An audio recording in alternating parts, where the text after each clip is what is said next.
This is not a game review. Why is this so much damage? This is my journey to understand. You'll get boned.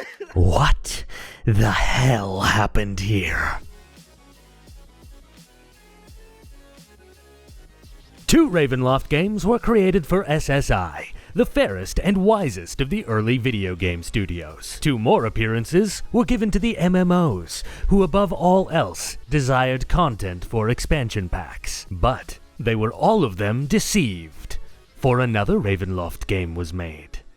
In the fires of 1996, the Dark Lord Take-Two Interactive forged in secret another game. One Ravenloft game to be worse than them all. Iron and Blood Warriors of Ravenloft is a D&D 3D fighting game created in 1996 by Take-Two, who is obviously a gigantic video game holding company nowadays. But don't be fooled. Back when they made Iron and Blood, they were little more than a promising new team with a handful of games under their belt. Their start had come in 1993, and Iron and Blood was only the 7th game to have ever come through the company. In fact, it's one of only 10 games that were directly published by Take-Two themselves. And look, okay, I can dress this video up 100 different ways, but the better thing to say right at the beginning is just that, Iron and Blood, it's a bad game. It's a really bad game. And as a pseudo game reviewer, it's actually so bad that it's kind of turned into a bit of a problem for me, because this game is bad, yes,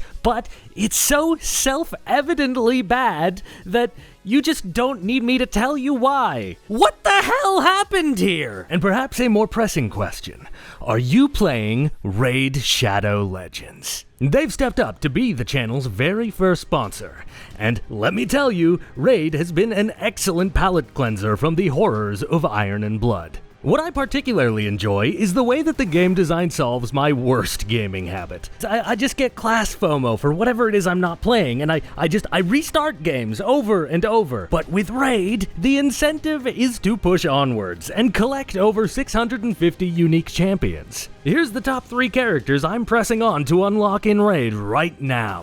First up is this guy, Broadmaw. I'm interested because he, and I cannot emphasize this enough, big. Second is the Arbiter, because having the game's literal narrator beat people up for me would be a colossal boost to my ego. Third is Lydia the Death Siren, because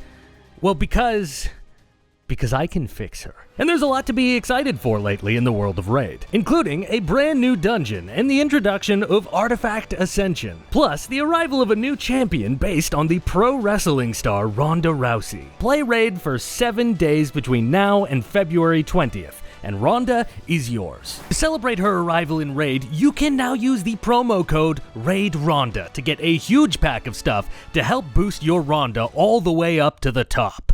And if you have an Amazon Prime membership, then this deal gets even better, and you can use it to collect another pack of amazing stuff, including the epic champion Kunoichi. And if you haven't started playing Raid yet, click my link in the description, or scan my QR code here on the screen. You'll gain access to a super slick starter pack worth $30 in value. We're talking a free epic champion, Vergus, 200,000 in silver, 1 energy refill, and 1 XP boost. Not to mention an ancient shard that you can use to summon awesome champions as soon as you get in-game. All this treasure will be waiting for you here, available for 30 days for new players only.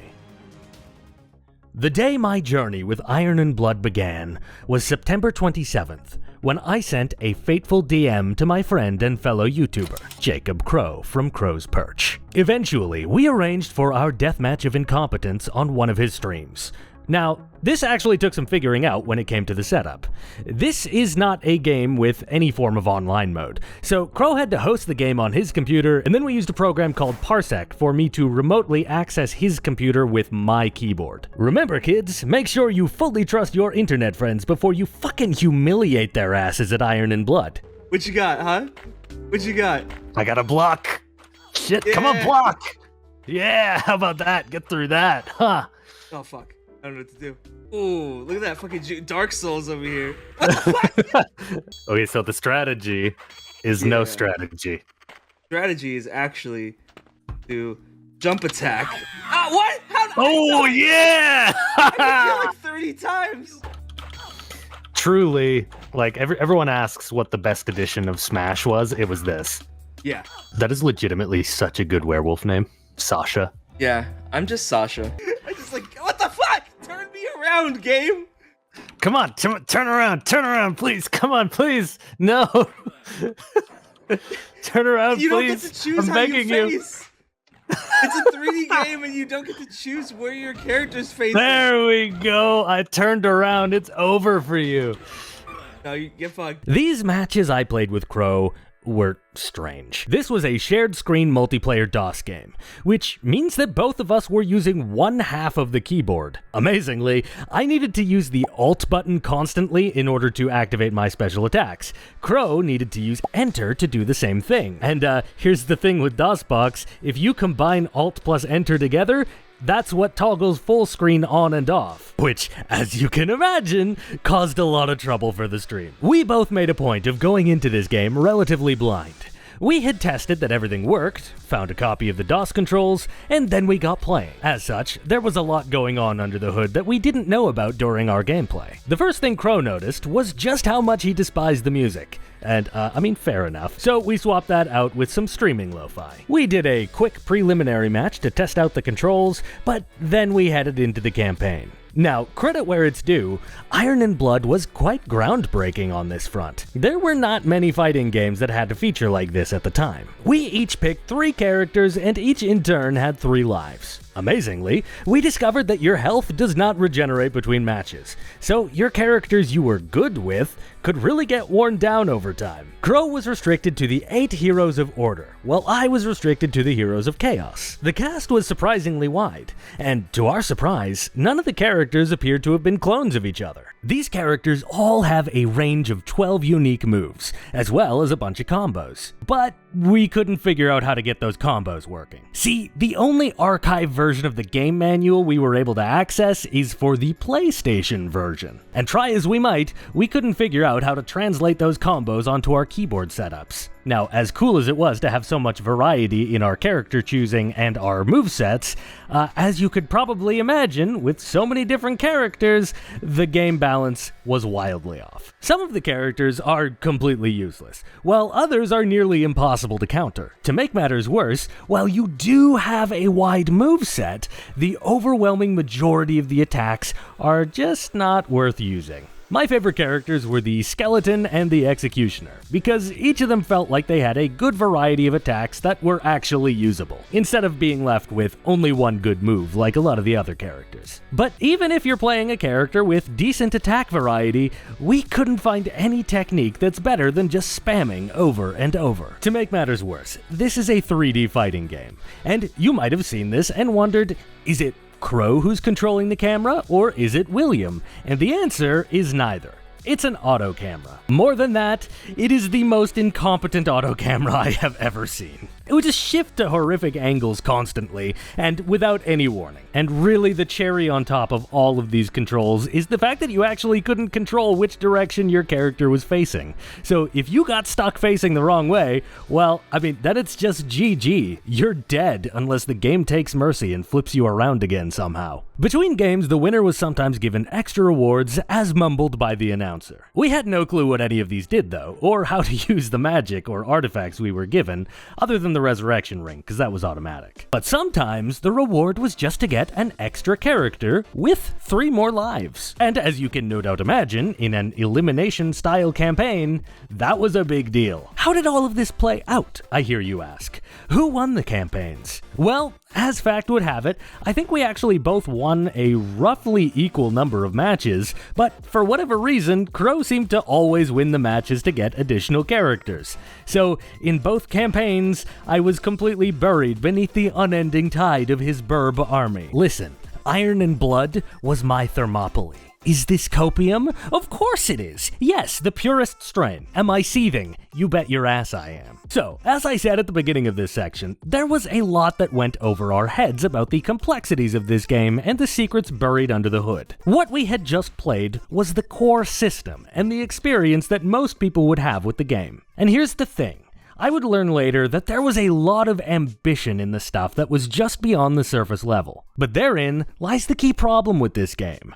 The core systems, aka the surface level that most people will play, is bad. Even if there's cool secrets and advanced mechanics, they don't save the core being badly assembled, and most people are just gonna bounce off this game long before they find those secrets. However, I actually do have a defense of this game already. This game was bad, but it's kind of bad in a fun way. You know, bad in a way that makes it fun to explore with your friends. Crow and I had a blast the entire time, and like a week later he asked if I wanted to play again. Iron and Blood. Should you play it?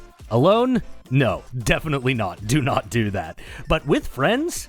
I mean, sure, you could do that. It's kind of a B-movie type experience. Time passed after the playtest with Crow as I finished my Stone Prophet video. And when the time finally came to get back in game to start the solo playtest for this video, I had this mental block. The very idea of returning to this game without a friend there with me was, it was repulsive. So instead, I hit the books for any surviving information on this game. And let me tell you, I did not expect what I found. Let's start with the gameplay side of things. Crow and I were originally surprised that Strahd wasn't a playable character, especially since they went through the trouble with making an in-game model of him. But the research told me that he actually is playable, if you know the secret inputs, that is. In fact, you can unlock several different boss characters. I'm not really a fighting games kind of guy, but I do know that they loved hiding secret stuff like this in their games in the 90s. However, common design element or not, a fighting game where you can play as Strahd feels like, it feels like that should be like the core selling feature, right? Not an Easter egg. Most people are going to bounce off this game long before they realize they can play as Strahd. For that matter, the entire premise of this is a really weird way to do a Ravenloft game. The central lore is that the heroes of Order are coming to protect D&D's iconic evil vampire antagonist from the forces of chaos hired by Lord Soth, which is, it's like, what? Why are heroic characters involved in this at all? Surely this is an evil versus evil kind of conflict. Now, on first glance, a Ravenloft fighting game is kind of nauseating as a concept, but the more you think about it, the more appealing the idea actually gets. The idea of a Ravenloft game where all of the characters are various dark lords or villains of different subplanes in Ravenloft is kinda cool. If this was a game about Strahd and Octopot beating the hell out of each other, that would actually be pretty great. But instead, we mostly received a bunch of OC characters, though a handful, such as the werewolf Sasha, appear to be loosely connected to the original AD&D module. But we did end up getting one thing that we would want in a D&D fighting game. The characters can actually level up. As you leveled up, your character would gain access to combos and magic abilities that could only be used on that character's unique map background. What's more, while the characters would lose all of their level ups when they lost their 3 lives, the levels and any found artifacts would actually persist between games. And you could even save them to memory cards and then slot them into your friend's PlayStation at their house in order to demolish them with your over-leveled character. This is trickier to pull off than it sounds.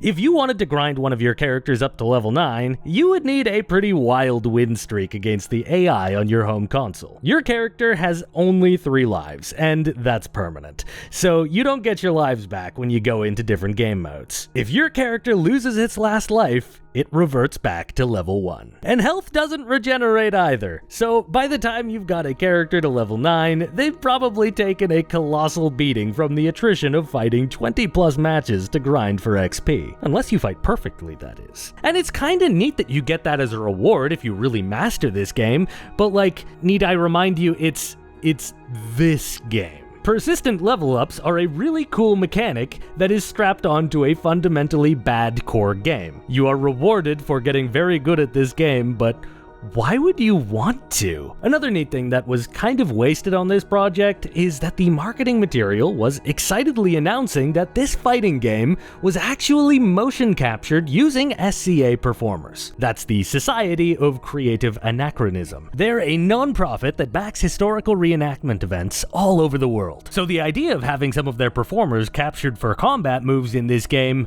is very cool. We'll go back to that later, because we're still barely scratching the surface. A somewhat well-known detail as to why this game isn't a great adaptation of Ravenloft is the fact that it wasn't always meant to be one. Iron and Blood spent most of its time during production as a game called Iron Blood, which was just a dark fantasy fighting game, completely unrelated to D&D. So everyone who really dug into this story and did their research was already aware of the fact that the D&D title was tacked on halfway through. Mystery solved, right? This was a game that added in a lot of cool features and secrets, when they'd have been better served by ironing out the core features. And the lore doesn't work because it was grafted onto a mostly completed game after the fact. I was going to end the review right here. This was going to be where the video ended. You know, some conclusions, some calls to action, etc., but then...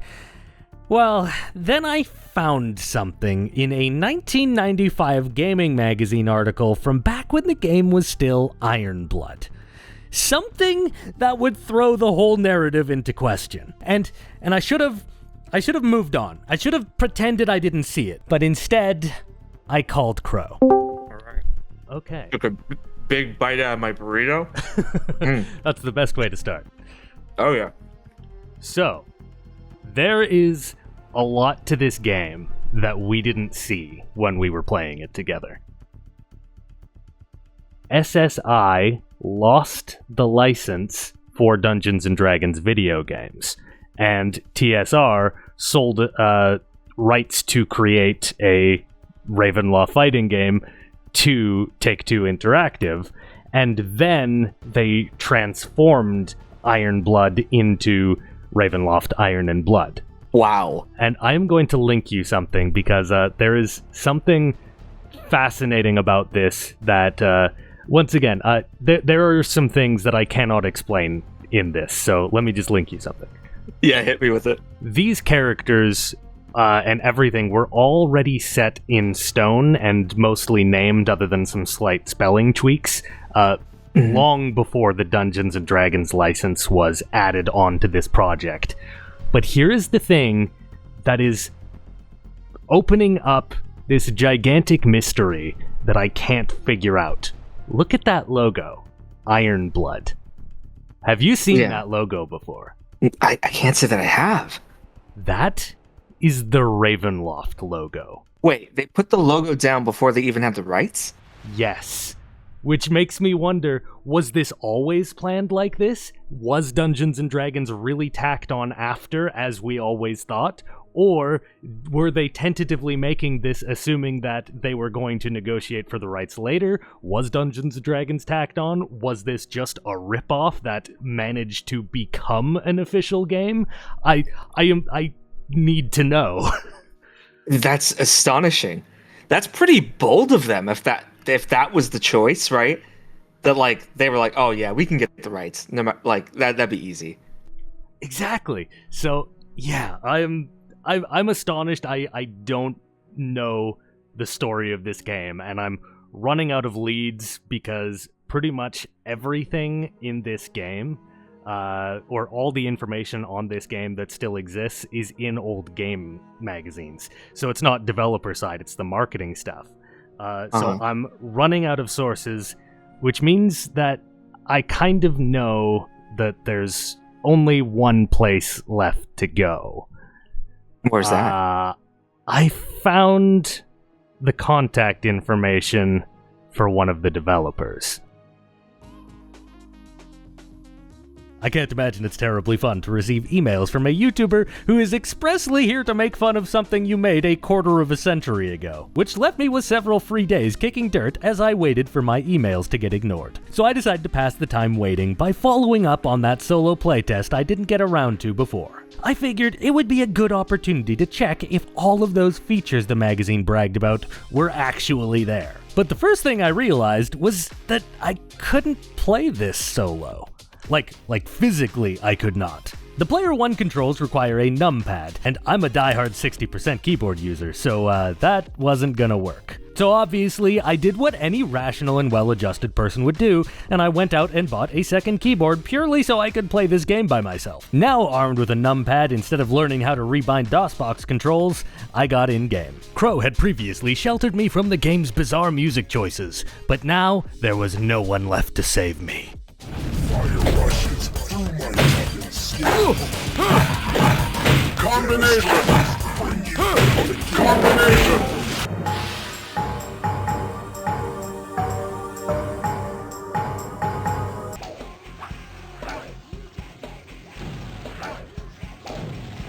Doing my best to ignore it, I set to work confirming that all of the advanced features really were there. Level ups, check. Bosses, check. Strahd, check. Playing as Strahd and the other bosses, well, I couldn't get the codes to work here. Nor could I get any of the combos to work. It was the same problem as before. I couldn't translate the PlayStation controls to the keyboard. I ended up tracking down a PlayStation version of the game, which I probably ought to have done instead of buying a second keyboard. Still, I couldn't get the cheat codes to let me play as Strahd work. But I did manage to make a single combo function. So when they say you can gain more combos on level up, and some can only be used on certain maps, I believe them. It's become obvious as I've been reviewing footage that there are a lot of differences between the DOS version and the PlayStation version that came out. This kinda went over my head up until now, largely because gameplay was just not the focus of this video. I was focusing way more on the meta text. So you may notice there's some huge inconsistencies within the quality of the footage between the PlayStation version and the DOS version. At first, I thought it was just because Crow and I were playing on kind of a not very good port of Iron and Blood that was for DOS, but like looking at all the different ways everything looks, this is definitely more than just a bad port. This is an entirely different version. Look, I mean, the textures are totally different. I also noticed that enemies are using a lot more like weird magic and secret moves and stuff in the PlayStation version that they just don't have in the DOS version. Beyond that, the DOS version actually has all the bosses like Strahd and the Minion of Chaos and Order and etc, but the PlayStation version doesn't seem to have that actually. So by the looks of it, the PlayStation version has all the combos in it, plus it runs better, but not all of like the boss content is there. Meanwhile, the DOS version runs horrendously, but it has all the bosses, but also none of the combos, at least as near as we could tell. But I did confirm that one feature was a lie. The Sacred magazines told me that the game would handle attack spam by making your character turn and look at the screen and insult you for being bad. Which means that this was the only marketing detail that got cut from the release. Right? And then I started to have my doubts about something. Remember when the marketing claimed that the animation was all mocap from SCA performers? Well, like, are we sure? I took the SCA thing at face value previously, since every report, review, and article of the game all reported that it was motion captured. They reported it all uncritically. But are we sure? And thankfully, as I was obsessed with understanding what exactly happened here, I got contacted by a dev. And who it was that got back to me may surprise you. I have stuff to share about Iron and Blood. Yes, please tell. Wait, you should probably record first, right? I am recording. It's okay. Okay. Yeah. Okay. I will cut out all this parts where we were talking about cyberpunk and stuff. Anyway. Keep some of it. I'll keep some of it, yeah. It's relevant. But, so you madman, you reached out, and you actually got a response from the devs. Yes, I got a response from one of the devs from a game from 25 years ago. And, okay, yeah, so I followed the rabbit hole back a long way to find a dev. And it was tricky, and there were times when it didn't look like it was going to happen. I'd sent out a bunch of emails, I couldn't get anything back from anybody, and I got to a point where I was so low that, Crow, I almost paid for LinkedIn. Fortunately, I did not, because I did get an email back from one of the devs. And coincidentally, in a very weird way, the majority of the devs are no longer working in the video game industry. However, the one dev that I did email who's still in the games industry is Phil Robb, who is now the creative director of Turtle Rock Games, aka like the Back for Blood guys. That's wild. I know, and he was the one who got back to me. He was the only one. Holy shit, that's wild. I know. So, and okay, we'll get to it, but you remember I had that conspiracy theory about the logo. Not only did he get back to me, he was the one who made the logo. Oh. Right? This is giving me goosebumps, I'm not gonna lie. And this was actually, like, he says he probably remembers it more than a lot of other games, or he has a pretty good memory of it, because this was actually his first game coming out of college. So this was kind of a big deal for him. Okay, so Take-Two really exploded onto the scene. They were founded in 1993. They made a couple games. They made 10 total games within their own studio, like under their name as the developers. And by the end of that run of 10 games, they had grown large enough that they were now a game publisher, not a game developer anymore. And Iron and Blood was one of those 10 games. And weirdly, it was also a surprising financial success. They sold like 150,000 copies. You're kidding me. No, seriously. This game actually made a lot of money. It was like... This game? This game. It was like 30% of their revenue the year it came out. That's kind of the scene. They're in between. They've started up. They've got some money. They're expanding the studio and all that. And what we do know is that the group of devs who were working on Iron and Blood were mostly this like very small team of people who were very new to the games industry. And they were given this game that was hugely ambitious. And what Phil Robb has told me is that, like the last 9 months of development was pure crunch. 9 months straight of pure crunch. Oh my God. For a group of rookie devs to make this thing. So I think that right there explains why the core systems in Iron and Blood were so flawed. They basically just picked up a whole group of college kids and just threw them to the wolves. Yeah, so I mean... I think that very easily explains what happened and why the game was so bad. But I did learn a couple just amazing details about this game. So, do you remember I told you that the animation for this game was mocapped from like SCA, Society of Creative Anachronism athletes, performers? Right, the HEMA style, right? Yeah, exactly. HEMA stuff. Yeah. So here's the thing with that. So we were kind of laughing when we had this last call about like, oh yeah, I'm just picturing these like knights doing the hip thrust thing, right? Oh, yeah. Yeah. So what Phil told me is that back then they were using this like really, as far as I understand it, I'm not an expert on mocap or anything, but they were using something called a flock of birds mocap thing, which is like the cheap budget version of mocap from what I understand. Right. So they bought this flock of birds mocap thing, which is like this magnetic device. From what Phil told me about the experience, the SCA guys came in, whacked each other with a bunch of sticks, and they realized that, oh yeah, these were magnetic motion device systems, so their offices just completely interfered with everything. So they lost all of their motion capture stuff, and it was all unusable. And they still just had to hand animate everything. And yeah... So it was just used for marketing then about the whole, like, motion capture stuff. Yeah, then. I presume this was kind of the thing where they probably sent it up office like, oh yeah, we got all this motion capture information, and then the marketing guys just ran with it even though it was unusable. And then, one last thing, and this is amazing. Yes. I finally have an answer on the logo thing and at what point in development D&D was added to the project. So, the logo was maybe a coincidence, or more likely, Phil Robb said he was, inspired by Ravenloft. He was a fan of it, so probably the logo was taking inspiration from it, but it was never meant to be like like a placeholder until the D&D license was introduced. It was just kind of parallel thinking, inspiration, that kind of thing. There's no conspiracy there as much as I had really thought there was one.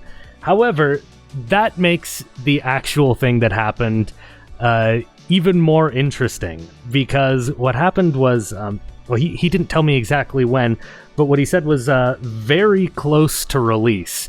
That's when their publisher at the time, Acclaim, said, hey, I bet we can get more sales if we make this a D&D thing. We're going to reach out for the rights. And the dev team, in that home stretch of time, had to, reskin a bunch of stuff to make it look like it was D&D. And they were all quite kind of sad about it, because they were all D&D fans. And part of why they were making this game was because they were fans of that D&D style fantasy. However, now they had the D&D license, and it was too late to actually do anything with it. They were Is that why Strahd's a bonus character? I was going to get to that. Oh! But what Phil Robb told me is that, because he doesn't, he's a bit different than the other characters, he flies around and stuff. And the reason he flies around is because he was added so close to the release that they didn't have time to animate him. Was the plan perhaps to have him turn into a cloud of bats? And then they were like, fuck, we can't do that. So let's just make him levitate. So yeah, that's basically the story of Iron and Blood and why the hell it's like this. And I have one last weird conclusion, and this is obviously speculative. Who knows how everything would have shaken out. But being that Iron and Blood was such a financial success at the time, and that this was this was the year when Take-Two had enough money to jump from developer to publisher. This was their 7th game, and they only made 10 before they changed to publishing. Right? So the money from Ravenloft, Iron and Blood very possibly is the reason that Take-Two is what it is today. This company, this mega corporation, very possibly is built on Iron and Blood money. I love that's a great way to sign this off too. That's a great quote at the end. Why don't you tell the audience where can they find you and what do you do? My name is Jacob Crow. You can find me on the channel The Crow's Perch, where I cover RPG horror stories and also play video games, bird video games as I call them. Right now I'm doing a Pentiment series, if you've ever seen that game, by Obsidian Entertainment. Another amazing game. Not quite as good as Iron and Blood, clearly. It didn't jumpstart an entire megacore. And catch me on stream or watch my videos. They're pretty fun.